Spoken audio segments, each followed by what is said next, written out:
बात करने से नस्ल का पता चल जाता है। किसी जमाने में एक बादशाह ने एक कैदी को किसी वजह से फांसी का हुक्म दिया, और जब कैद खाने में से कैदी को लाया गया तो इससे मरने से पहले आखिरी ख्वाहिश पूछी गई। कैदी ने कहा, मैं क्योंकि अच्छे घराने से हूं लिहाजा मुझे आला नस्ली घोड़ों से फांसी लगाया जाए। इस जमाने में फांसी के तख्त पर चढ़ाकर घोड़ों से बंध कर घोड़ों को दौड़ा जाता था। इस तरह फांसी की सजा होती थी। खैर, घोड़ों को लाया गया तो कैदी बोल उठा, उनमें एक तो नस्ली है पर एक नस्ली नहीं है, लिहाजा मेरी आखिरी ख्वाहिश मुकम्मल नहीं हुई। बादशाह ने घोड़ों के मालिक को बुलवाया और पूछा, क्या ये बात सच है? घोड़ों के मालिक ने जवाब दिया, बिल्कुल, एक बिल्कुल असली नस्ल का, लेकिन दूसरा में गधे का मिलाप शामिल है। बादशाह ने हैरान होकर कैदी से पूछा, तुम्हें कैसे ये बात पता चली कि एक घोड़ा नस्ली है और एक नस्ली नहीं? कैदी ने कहा, जो नस्ली है वो बड़े आराम से खड़ा था, जबकि जो मिलाप गधे का है वो गधे की तरह कभी उधर टांग मार, कभी मुंह फेर, कभी उछल कर, कभी बैठ जा, जिससे मुझे इल्म हुआ। बादशाह कैदी की दानाई और सोच से बड़ा मुतासिर हुआ और कैदी की फांसी मनसूख करके अपने वजीर से कहा, इसकी एक रोटी में इजाफा कर दिया जाए। कुछ दिन बाद बादशाह के दरबार में एक सुनार 2 हीरे लेकर हाजिर हुआ और बादशाह को कहा, अगर आपकी रियाया में से कोई ये बता दे कि उनमें कौन सा हीरा असली और कौन सा नकली, और इस असली और नकली में फर्क बता दे तो मैं आपको दोनों हीरे इनाम में दे दूंगा।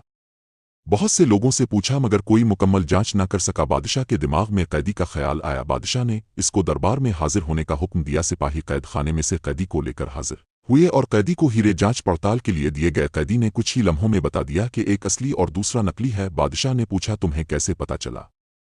कैदी ने कहा कि असली हीरा रगड़ने से कभी गर्म नहीं होता, जबकि नकली हीरा रगड़ने से गर्म हो जाता है। सुनार ने वो दोनों हीरे बादशाह को इनाम में दे दिए और चलता बना। बादशाह कैदी की दानाई और सोच पर बहुत ज्यादा खुश हुआ और सिपाहियों से एक और रोटी बढ़ाने का हुक्म दिया। दोपहर को जब सिपाही कैदी को एक और रोटी इजाफे के साथ देने आए तो कैदी ने कहा, बादशाह भी किसी लांगड़ी का बेटा है। सिपाहियों ने कैदी की ये बात बादशाह तक पहुंचा दी। बादशाह को गुस्सा आया और सिपाहियों से कैदी को दरबार में हाजिर होने का हुक्म दिया और कैदी से इस बात की वजाहत मांगी गई। कैदी ने बादशाह को कहा, अपने खानदान के बारे में किसी से पता करवा लो। बादशाह की सल्तनत में सबसे उधेड़ उम्र शख्स को ढूंढा गया और उससे बादशाह के आबा व अजदाद के बारे में पूछा गया। उधेड़ उम्र शख्स ने बताया कि यहाँ इस बादशाह से पहले इसका बाप बादशाह था, लेकिन वो बादशाह बनने से पहले लांगड़ी था, क्योंकि इस बादशाह से पहले एक बादशाह था, इसका अपना कोई बेटा ना था। इस बादशाह ने ऐलान किया था, कोई ऐसा शख्स जो मेरी रियाया को भूखा ना मरने दे तो आपका बाप लांगड़ी था। इस दरबार का इसने हामी भरी कि मैं रियाया को भूख से नहीं मरने दूंगा। इस तरह बादशाह सलामत आपके बाप को सल्तनत दी गई। ठीक। बादशाह ने कैदी से पूछा, तुम्हें कैसे पता चला कि मैं लांगड़ी का बेटा हूं? कैदी ने कहा कि मैंने जितने हिकमत और दानाई की बातें तुम्हें बताता, तुम बजाय मुझे आज़ादी देने हीरे जवाहरात देने की बजाय मेरी रोटी में इजाफा कर देते थे। अगर तुम्हारी जगह पर कोई खानदानी शख्स होता वो मुझे ज़रूर कोई हीरे जवाहरात देता और मुझे कैद खाने से रहा करता, लेकिन तेरी हरकतें तेरी नस्ल का पत्ता बताती हैं।